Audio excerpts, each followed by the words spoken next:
उत्तर बंगोपसागर और पार्श्ववर्ती पश्चिमबंग और उत्तर ओडिशा उपकूल सृष्टि होता लघुचाप या अधिक घनीभूत अवपात रूप ना उत्तर छत्तीसगढ़ और मध्यप्रदेश भाव केन्द्रीभूत रही या धीरे धीरे पश्चिम दिग को गति कर राजस्थान आड़ को गति कर जहाँफल कि पश्चिम ओडिशा जहाँ आज राति वर्षा देखा मिले आसंता काल वर्षा परिमाण कमिज आसंता 6 तारिख बेलू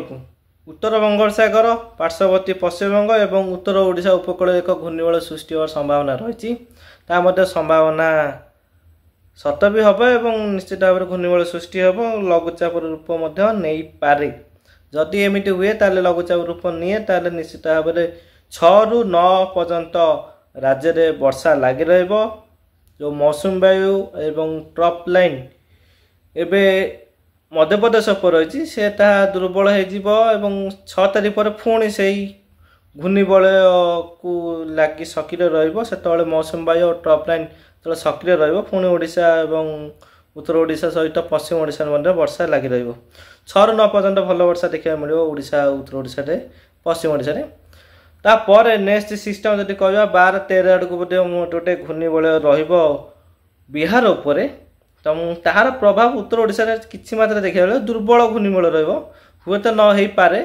जदि हुए तो उत्तर ओडिशा उपकूल किसी मात्रा वर्षा कर नेक्स्ट जदि सिस्टम कहवा 18 तारिख बेलू उत्तर बंगोपसागर और पश्चिम केन्द्रीय बंगोपसागर अंडमान उत्तर अंडमान उपकूल पुणी एक गोटे घूर्णिबल सृष्टि हो लघुचाप रूप नहीं पारे नवमी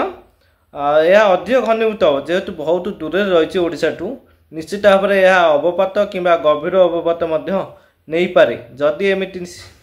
परिस्थिति सृष्टि हुए और गभीर अवपात यह जाए निश्चित भाव में उत्तर ओडिशा पश्चिम ओडिशा और दक्षिण ओडिशा भल वर्षा पाइब जदि यार गतिपथ देखा जदि उत्तर ओडिशा पटक रतिपथ तो निश्चित भाव में महानदीर उपरमुंड वर्षा प्रबल लगी जेहेतु गभीर अवपात र200 मिलीमीटर अधिक वर्षा देखा मिले बेले बेले 300 मिलीमीटर देखा मिले तो बहुत समय रही हाथ में निहाती भाव 15 दिन हाथ समय रही अपडेट आसो निश्चित भाव में चेंज हम कि रही सिस्टमटा पुनरावृत्ति हम तो देखा बाकी रहा जे 15 पर निश्चित भाव में प्रशांत महासागर एक्टिविटी टी बढ़ी जाऊँगी जेहेतु यहाँ दुर्बल अवस्था शांत रही प्रशांत महासागर कहीं कौन बात्या से समय मैंने 3 तारिख टू 15 तारिख पर्यटन बात्यार कौन संभावना ना जेहेतु बात्यार कौन संभावना ना जेहेतु जो मौसम आउ बादल जो टाणी हो जाए बात्या फल सी शांत पड़ी 15 तारिख पर जिते प्रशांत महासागर एक्टिव आरंभ हो साइक्लोनिक सर्कुलेशन आरंभ हम निश्चित भाव में बादल खंड सब टाणी होता प्रभाव में अंडमान उपकूल घूर्णिबल सृष्टि हो 15 तारिख पर यह प्रक्रिया तले आरंभ हो 16-17 बेलू यह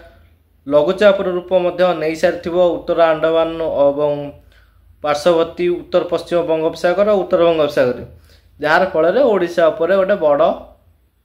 लघुचाप एवं अवपात कि गभीर अवपात जापे आ प्रबल वर्षा रही देखा जाए बहुत दिन रही जदि किसी अपडेट आसे निश्चित भाव में आपको जनइबी